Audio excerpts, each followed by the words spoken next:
Камол Қиличдороғлу раҳбари ҳизби оппозитсионии Ҷумҳуриявии Халқии Туркия моҳи март гуфт дар интихоботи президентӣ иштирок мекунад. Ӯро 6 ҳизби мухталифи дигари сиёсӣ дастгирӣ карданд. анҷоми ислоҳот, коҳиши салоҳиятҳои президентӣ ва bozgasht ба демократия парлумониро ваъда медиҳад.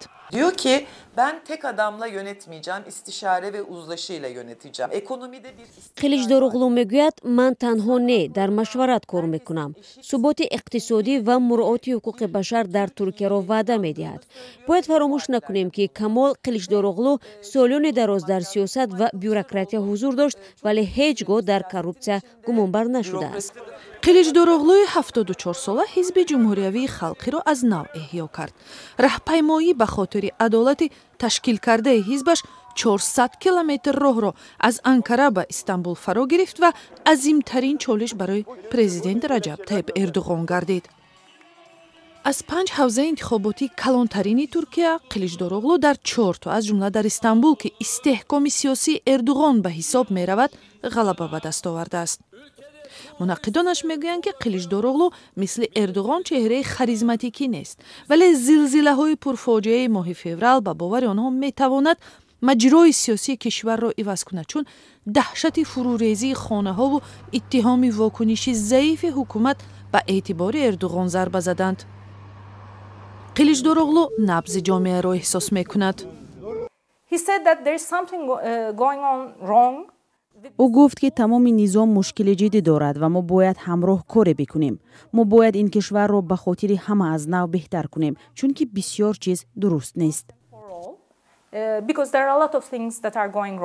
дар интихобот шояд мавзӯи дин барои Қиличдороғлу як садде шавад, чун ӯ аз фирқаи либералии алавии исломӣ аст ва бисёр мусалмонони муҳофизакор дар Туркия онро бидъат мешуморанд.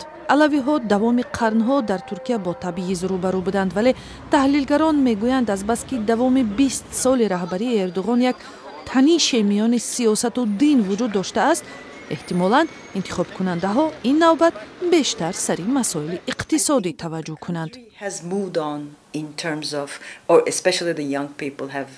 ба назари ман кишвар ва ба хусус ҷавонон хеле пешрафт кардаанд ва дигар ба масоили динӣ нигоҳ намекунанд. манзурам ин ки иқтисод дар рукуд ва сатҳи таваррум як даҳшат аст. буҳрони пул ва афзоиши қарз мушоҳида мешавад.